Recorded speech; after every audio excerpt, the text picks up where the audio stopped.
Assalamualaikum warahmatullahi wabarakatuh.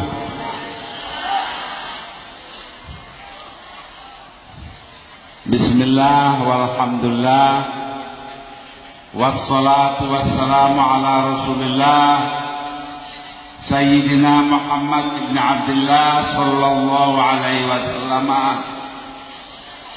wa ala alihi wa sahbihi wa man tabi'ahu wa nasarahu wa wala hawla wala quwwata illa billah. Ulama'ana al-kiram wa habaibana al-afadil wa zu'ama'ana al-'izza, para pejabat pemerintahan yang hadir di sini, khususnya Bapak Bupati Kabupaten Sumeneb, para pengurus Nahdlatul Ulama, para pengurus Dewan Pimpinan Cabang PKB, hadirin dan hadirat yang saya muliakan. Alhamdulillah, siang ini kita berada di sini untuk bersama-sama mengikuti pengajian yang mudah-mudahan akan memberikan syiar kepada acara Maulidin Nabi Muhammad sallallahu alaihi wasallam. Nah, para hadirin dan hadirat, saya sendiri datang jauh-jauh. Tadi pagi saya datang dari Jakarta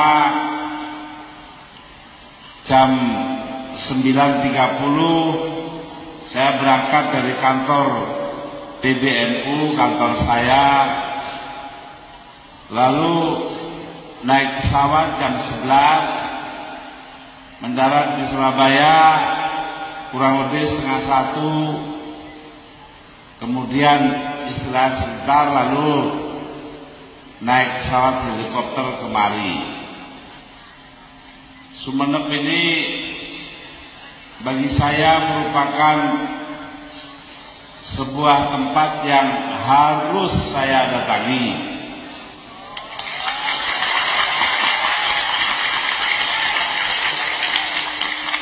Pertama, karena saya sebenarnya adalah keturunan orang Sumeneb.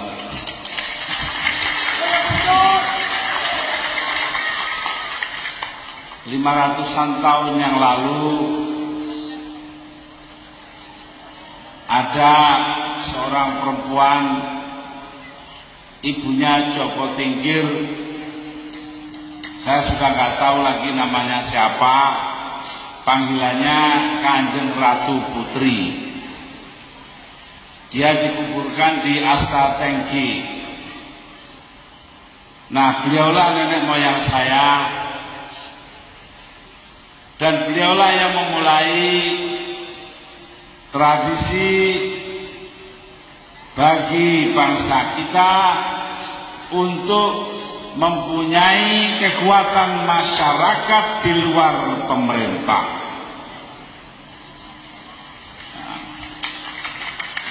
Beliau membawa Tarekat Qadiriyah ke tanah Madura. Walaupun Bangkalan ini dekat dengan Surabaya, tapi Surabaya dulu cuma kampung saja. Lalu orang itu naik perahu dari Bengawan Solo. Nah, dari Bengawan Solo naik perahu, turun-turun di Sumeneb sini. Jadi pusatnya Madura dulu itu Sumeneb.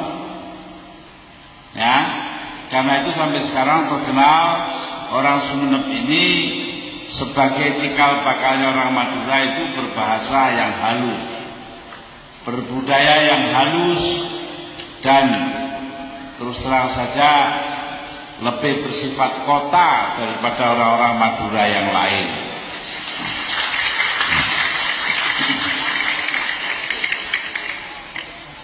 Ya saya tidak tahu ini ya. Nah, cuma sekarang ada jalan raya melintang dari Sumeneb ke barat sampai ke Bangkalan.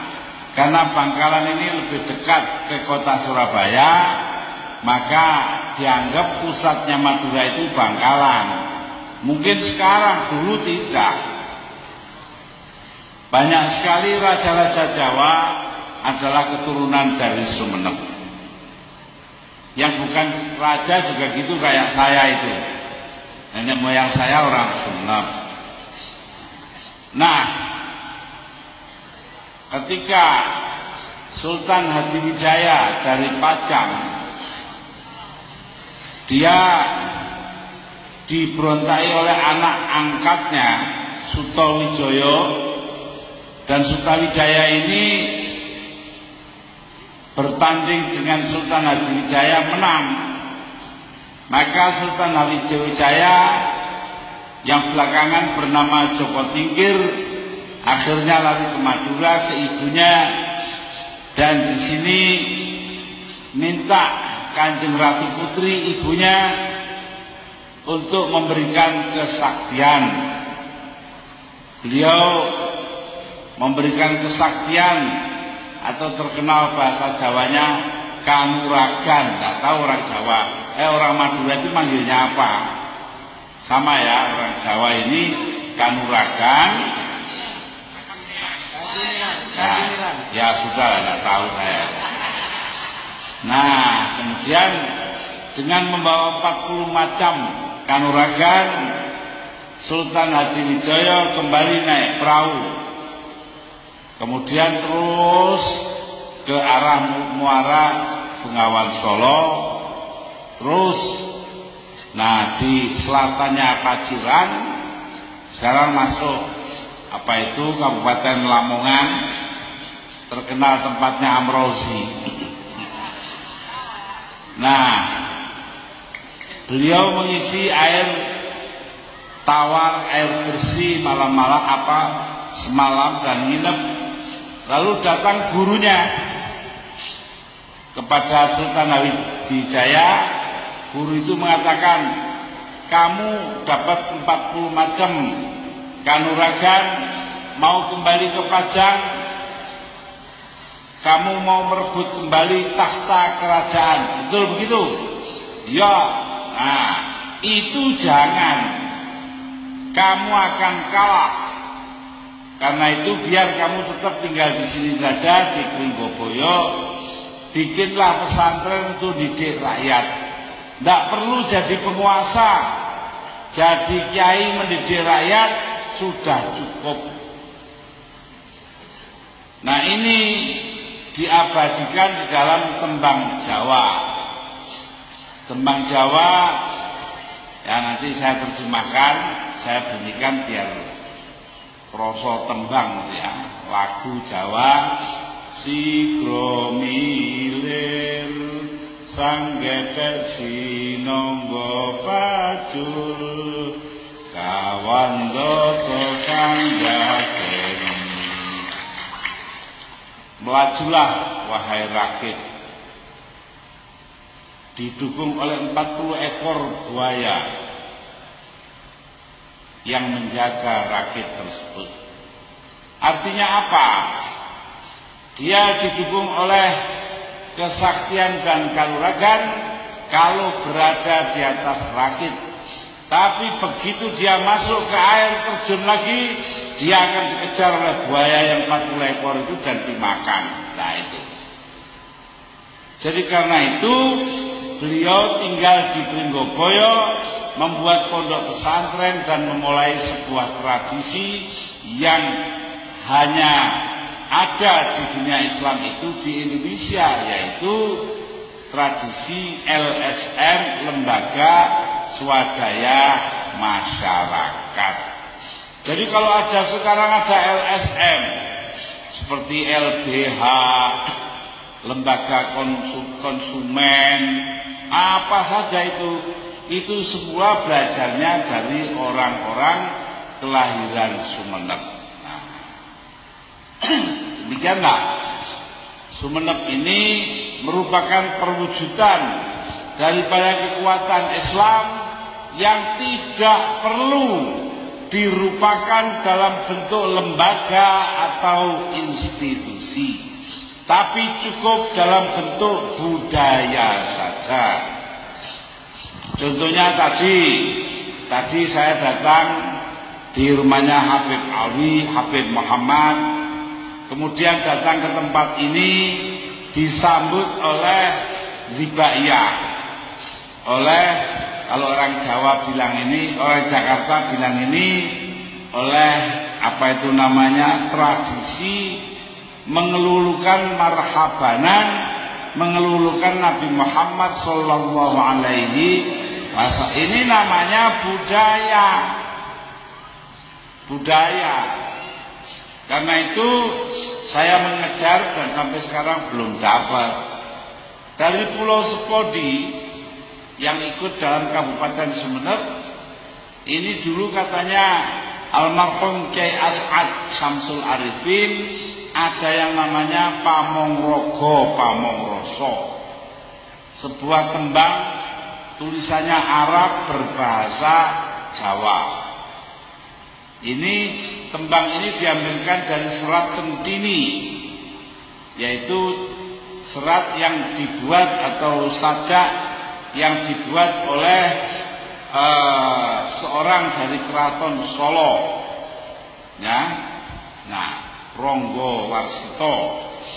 Ronggo Warsito ini murid dari nenek moyang saya yang lain yang tinggal di sana, tapi istrinya datang dari sini, dari Sumenep, yaitu Ki Kasan Besari. Ki Kasan Besari Ponorogo itu akhirnya mempunyai murid namanya Ronggo Warsito, aslinya Burhanuddin. Nah, dia ini yang ngarang kitab Centini. Dalam kitab Centini itu ada bagian yang namanya Amongrogo Amongroso. Di Madura atau di Sumenep terkenal dengan nama Pamongrogo Pamongroso. Malah tadi saya diberitahu sudah ganti nama lagi, sudah bukan Pamongrogo Pamongroso tapi Pelitaroso Pelitarogo. Tidak tahulah yang mana yang betul. Tapi satu hal, artinya orang Sumenep mengutamakan masalah budaya, tidak mengutamakan lembaga. Apa sih lembaga bedanya dari budaya? Ya gampang saja. Orang hibaiyah, orang halal bihalal, orang menghormati orang tua dan sebagainya, itu semua termasuk budaya kita. Baca selawat, ziarah kubur, ya. Nah, kalau lembaga NU, Muhammadiyah, Majelis Ulama Indonesia, sekarang dipanggil MUI, ya, panjangnya diplesetkan katanya Majelis Urusan Inul.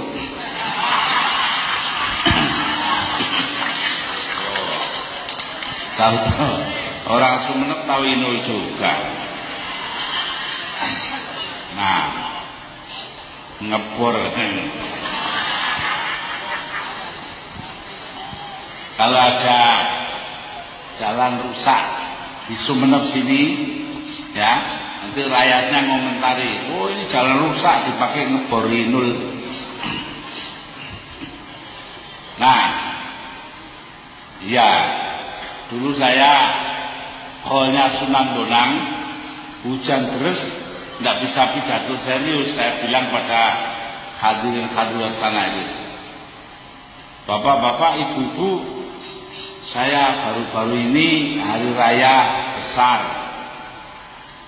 Hari raya besar, saya ucapkan selamat Idul Adha. Lulai.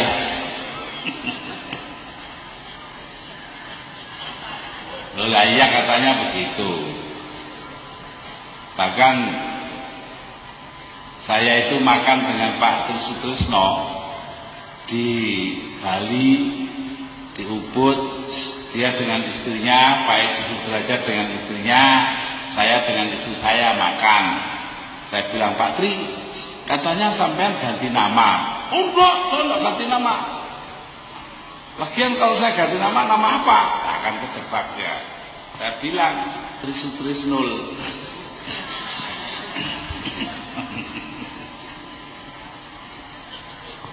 Nah, para hadirin hadirat, budaya itu begitu. Cara hidup orang Sumenep ini terkenal kalem, bahasanya halus karena budayanya tinggi. Dia tidak mementingkan institusi atau lembaga, ya, tapi mementingkan budaya. Nah, contohnya yang mementingkan lembaga itu dulu Pak Harto.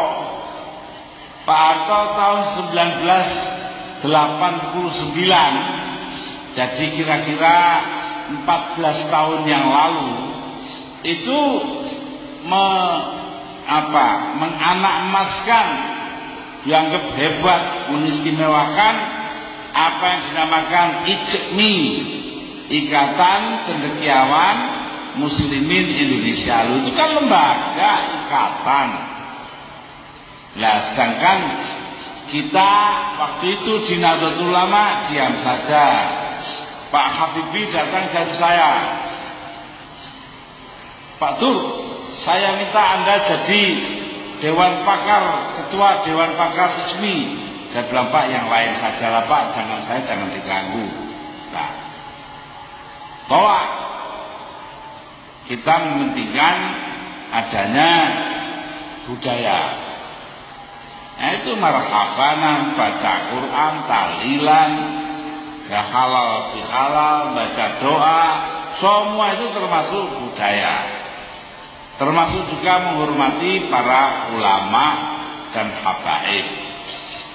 Semuanya itu sebagai pencerminan daripada kepatuhan kita kepada akhlakul karimah yang mereka bawakan.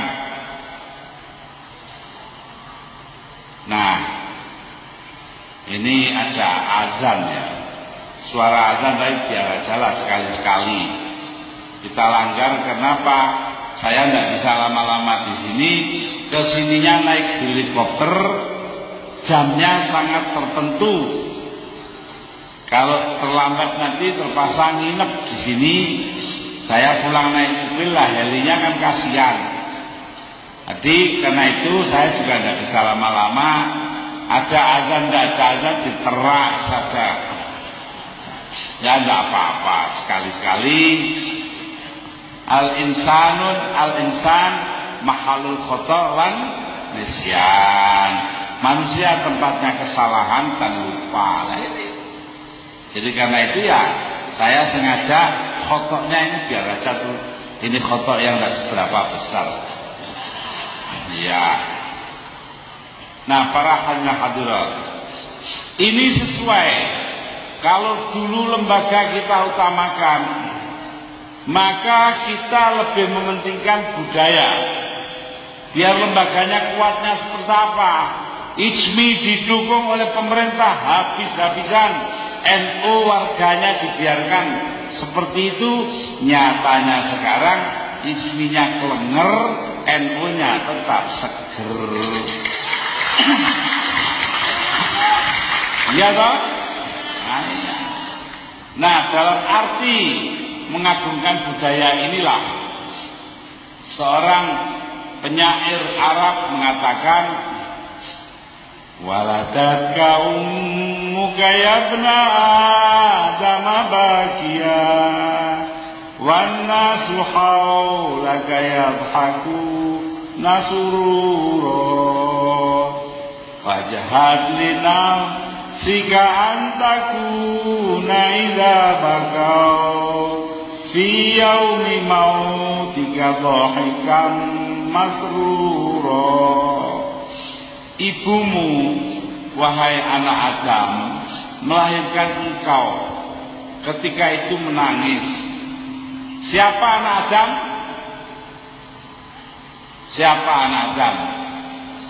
Manusia. Ibumu melahirkan engkau anak Adam. Ketika itu engkau menangis bahagia. Ada enggak kira-kira orang lahir begitu lahir tuh ho kan enggak ada. Ya bayi lahir itu nangis. Wah, gitu toh. Nah, wan nasu haulaka yathakuna surura. Sedangkan manusia sekitarmu semua tertawa karena gembira. Mengapa gembira? Bayinya lahir selamat. Ya toh? Bapaknya, pamannya, saudaranya, semua itu tertawa karena bayinya lahir. Padahal yang lahirnya nangis. Fajhat li nafsika, maka usahakan bagi dirimu, ya, idza fakau fi yaumi mautika, ketika mereka menangisi kamu pada hari kematianmu. Loh, orang semua nangisi, Masya Allah, tetangga yang baik kok mati, siapa yang akan nolong kita? Masya Allah, ada pejabat yang jujur, tidak terlibat KKN kok mati, siapa yang akan mimpin kita? Lalu Masya Allah, orang kaya yang baik hati menolong tetangga-tetangga yang susah ditinggal, meninggal diambil Allah. Lalu siapa yang nanti jagai kita? Nah, ketika semua orang mengisi kita pada hari kematian kita itu, justru yang mati itu dhahikam masrura, orang yang tertawa karena diberi kegembiraan. Ada toh mayit itu ya, mayit itu enteng gotongnya, tersenyum, meninggalnya tersenyum. Kenapa? Mau meninggal kelihatan surga itu, indahnya bukan main. Dia terus merasa, oh saya langsung diterima surga, tersenyum dia. Tapi ada lagi orang potongannya putih setengah mati, orangnya merengut saja, mau meninggal masih ingat, oh tetangga, kampung saya dipinjam tetangga belum dikembalikan. Ini. Ya, jadi karena itu usahakan bagi dirimu. Ketika orang-orang menangisi engkau di hari kematianmu, justru engkau sendiri yang tertawa gembira. Betul? Ya harus begitu hidup itu ya. Itu semua budaya hidup. Kita bikin orang lain itu kehilangan kita, justru kita yang akan mendapat surga. Waladaka ummuka yabna Adam bakiya wan nasu haulaka yadhaku nasura fajhad li nafsika antakuna idza bakau fi yaumi mautika dhahikam masrura. Ya ini. Nah, para hadirin itulah pentingnya berbudaya. Ini kalau terjemahan kontemporer, terjemahan tafsiran zaman sekarang, itu hadis Nabi Muhammad sallallahu alaihi wasallam. Al-Islamu ya'lu wa la yu'la alaih. Islam itu unggul, tidak bisa diungguli. Ya apa tidak? Nah, Islam itu unggul, tidak bisa diungguli, walaupun keadaannya umat Islam seperti sekarang, bodoh melarat, bodoh-bodoh, kekayaannya terbatas. Lah kenapa kok dibilang unggul? Karena berbudaya sangat tinggi. Tuh ya, berbudaya sangat tinggi itu. Jadi orang Sumeneb itu ya harus bangga berbudaya sangat tinggi. Nah, ini jangan nanti kayak apa bangga-banggaan saya naik diri, ada orang Pamekasan dengan orang Bangkalan geger. Karena kalau Bangkalan itu lo tao, lo oneng, iya enggak? Lah kalau orang Pamekasan tambah orang Sumenep itu tak tao, tak oneng, ya enggak? Wah, bareng gue wong loro katanya si Pamekasan. Mon Quran tak ada lo lamun lo kilun. Saya ada tak lamun tak kilun. Dikiranya Quran ini cara Madura.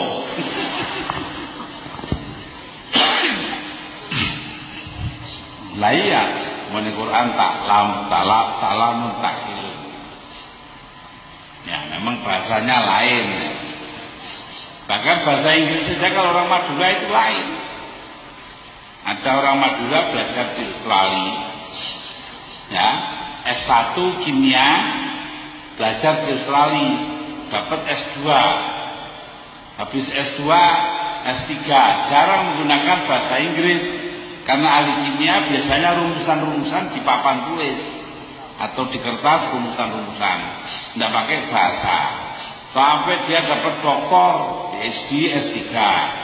Nah setelah selesai kumlot hebat, dia ngurus mau pulang ngurus tiket ke pegawai universitas. Ditanya oleh pegawai universitas di Australia bahasa Inggris ya, when you go back to your country, kapan kamu kembali ke negara kamu? Dasar orang Madura jawabnya, montak mande ya Tuesday. Nah, pakai mon nih.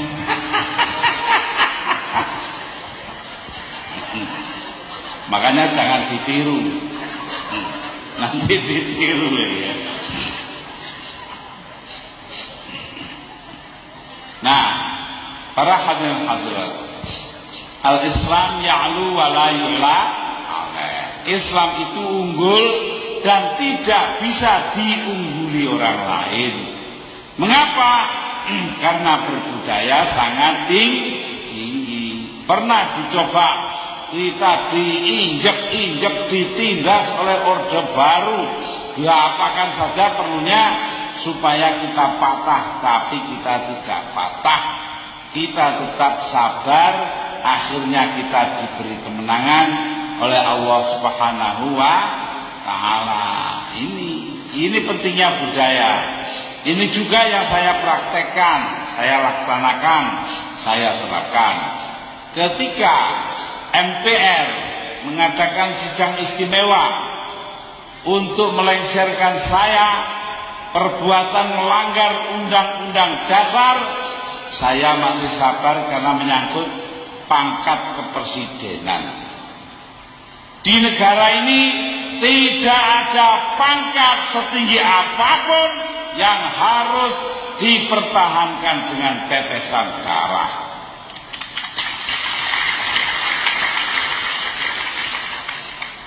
Di Indonesia yang ada adalah pemilu, bukan tetesan darah. Karena itu saya lengser, nurun saja timbangane geger. Nah, kenapa? Karena saya yakin dalam pemilihan umum 2004 nanti saya akan menang kembali.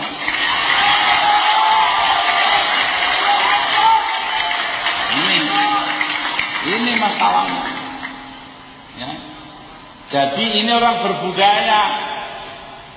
Lah mereka yang melengsarkan saya itu tidak berbudaya. Oh, masalah hukum kok diselesaikan dengan cara politik. Itu artinya kesasar melanggar undang-undang dasar. Lah orang melanggar undang-undang dasar itu tidak berbudaya. Kan gampang kan? Masa begini saja rakyat desa ngerti yuk. Pemerintah pusat dan DPR-nya tidak paham. Kenapa? DPR sudah sibuk ngurusi diri sendiri, numpuk kekayaan. Sekarang menjadi apa? DPR RI sekarang menjadi apa namanya itu? Tempat jualan mobil itu, showroom termahal di dunia. Mahkamah Agungnya jadi pengecut. Ayo wis ngono guys, piye maneh. Ya, karena itu para hadirin dan hadirat, Kita tidak perlu takut menghadapi masa depan. Kita punya budaya yang tinggi dan akan memenangkan pertandingan lawan siapapun. Baik. Nah ini, jadi hikmah yang kita ambil dari peristiwa Maulidin Nabi Muhammadin Sallallahu Alaihi Wasallam tahun ini, kita ngambil apa? Ngambil hikmah dalam bentuk satu hal, yaitu kita meneguhkan kembali kesabaran kita. Ini loh, di Quran itu begitu banyak tentang kesabaran. Coba ayat yang tiap hari sampean baca itu. Bismillahirrahmanirrahim. Wal asri innal insana lafi khusrin illal ladzina amanu wa amilus solihati wa tawassaw bil haqqi wa tawassaw bis sabr.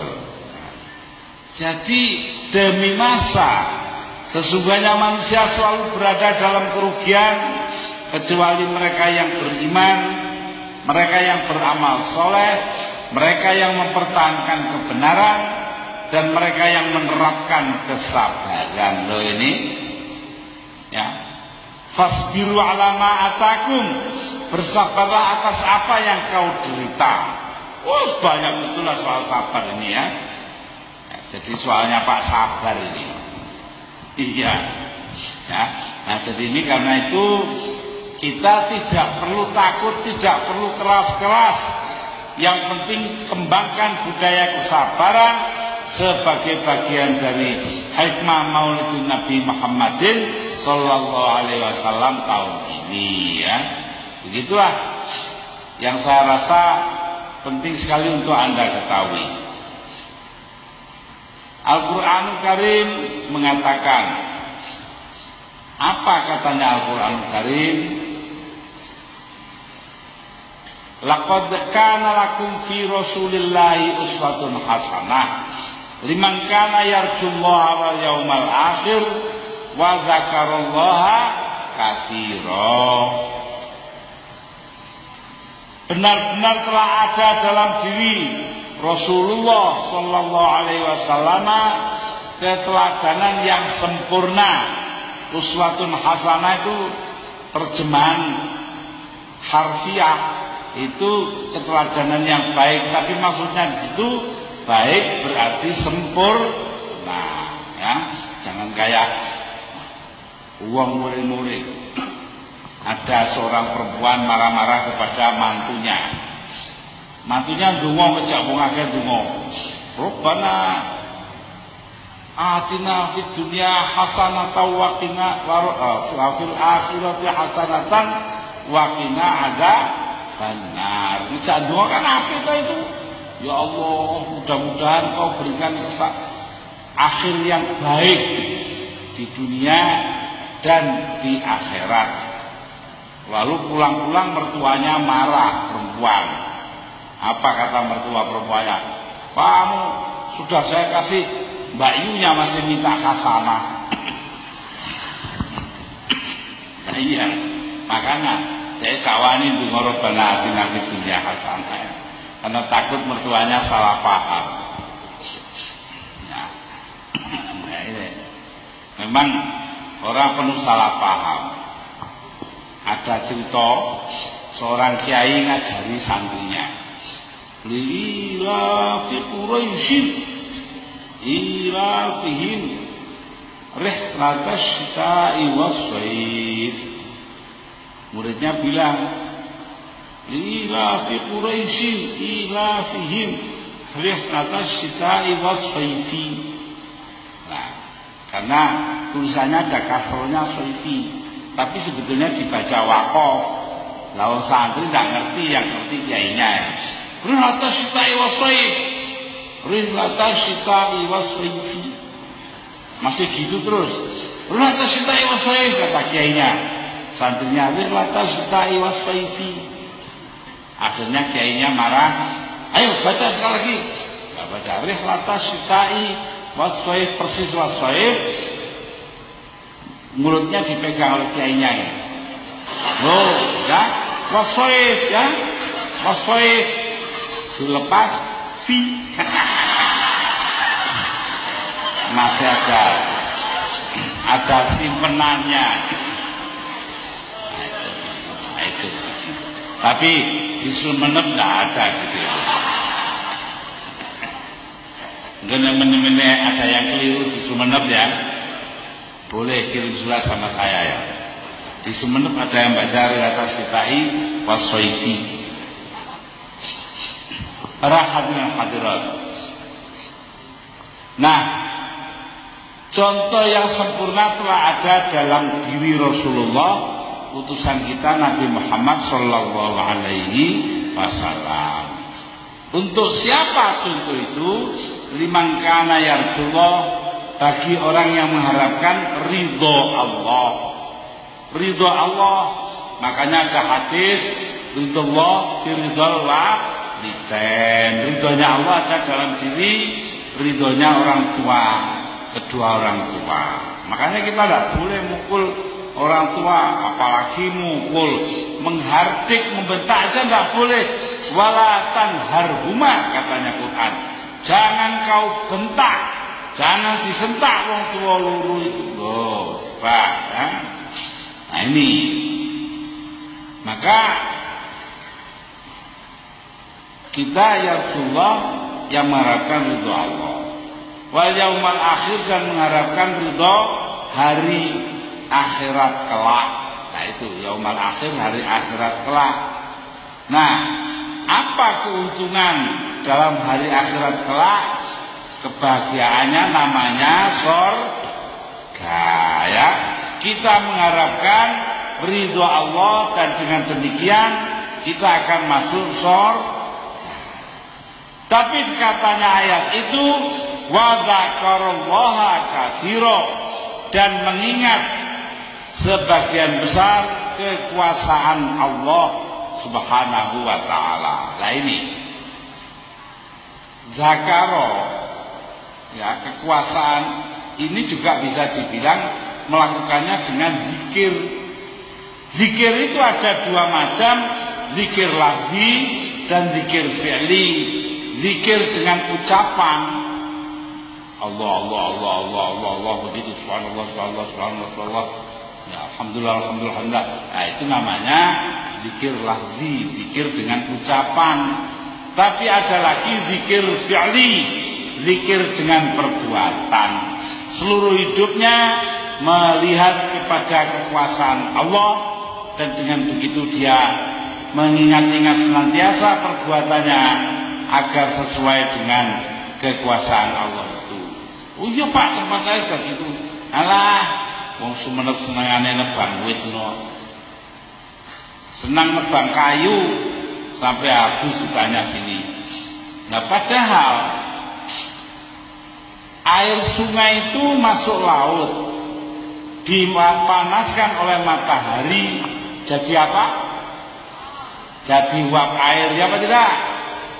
Nah, uap air didorong oleh angin ke atas gunung, di sana didinginkan, setelah dingin jadi hujan, ya. Nah, setelah hujan sebagian masuk kali ke laut, begitu seterusnya. Tapi sebagian lagi dihisap atau diserap oleh bumi, disimpan jadi sumur, jadi mata air dan sebagainya. Itu nanti di waktu kemarau, di waktu terik-teriknya itu air masih ada, tidak kering. Lah yang nyimpen air itu siapa? Yang nyimpen air itu akar-akar. Lah akar ini dari mana? Akar ada kalau pohon ada. Lah kalau pohonnya ditebang, akarnya mati, tidak ada yang menyerap air. Akhirnya ya kayak sekarang, kalau ada hujan lalu banjir Belanda, banjir mana-mana. Maka itu Sumenep itu harus mengembalikan hutan di sini, jangan ditebangi pohon-pohon. Tanamlah pohon-pohon. Jangan seperti orang Lamongan.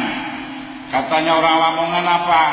Setelah pohon ditebangi habis, maka katanya Lamongan ini kalau kemarau orang nggak bisa cebok, nggak ada air.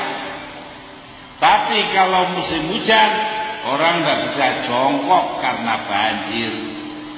Nah iya, ketika ora iso cewek, ketika ora iso cewek, rendeng ora iso ndodok. Nah itu Lamongan. Ya karena itu haruslah orang Sumenep memelihara pohon dengan sebaik-baiknya. Sanggup? Sanggup ya. Nanti teriaknya saja sanggup, tidak dikerjakan. Pancet tegit biar Sumenep ini. Ada.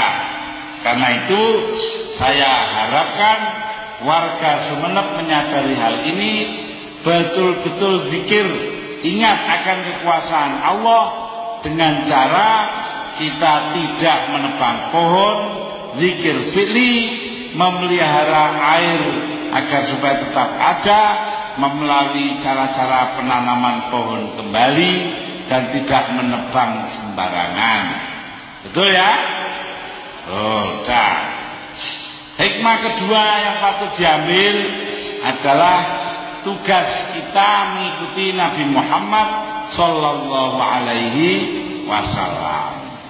Apa tugas beliau? Katanya Al-Qur'anul Karim, Bismillahirrahmanirrahim, wa ma arsalnaka illa rahmatan lil alamin. Lah sapa ngono lho? Gak dijalakno ya apa ini? Apa artinya? Tiadalah kuutus engkau Muhammad sebagai utusan tentunya kecuali untuk membawa persaudaraan. Loh itu loh, sama-sama satu rahim, satu kandungan.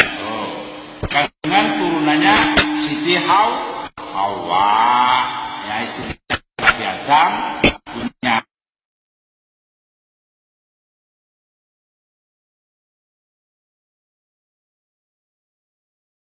anak, dua anaknya seperti begini ini banyaknya di mana-mana ya.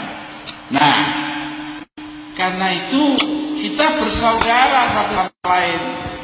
Beto bangsane, enek negane, enek Cinane, enek Arabe ya. Enggak apa-apa, biasa saudara kok. Caranya berbeda, bahasanya berbeda, adat istiadatnya berbeda, agama berbeda, enggak apa-apa. Masing-masing nanti di akhirat akan ditentukan oleh Allah Subhanahu wa taala mana yang amalnya diterima, mana yang tidak. Katanya Al-Qur'anul Karim, Bismillahirrahmanirrahim, ya.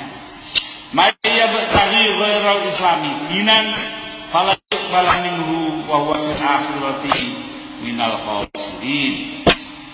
Siapa yang mengambil selain Islam sebagai agama, selain Islam sebagai agama, fala yuqbal minhu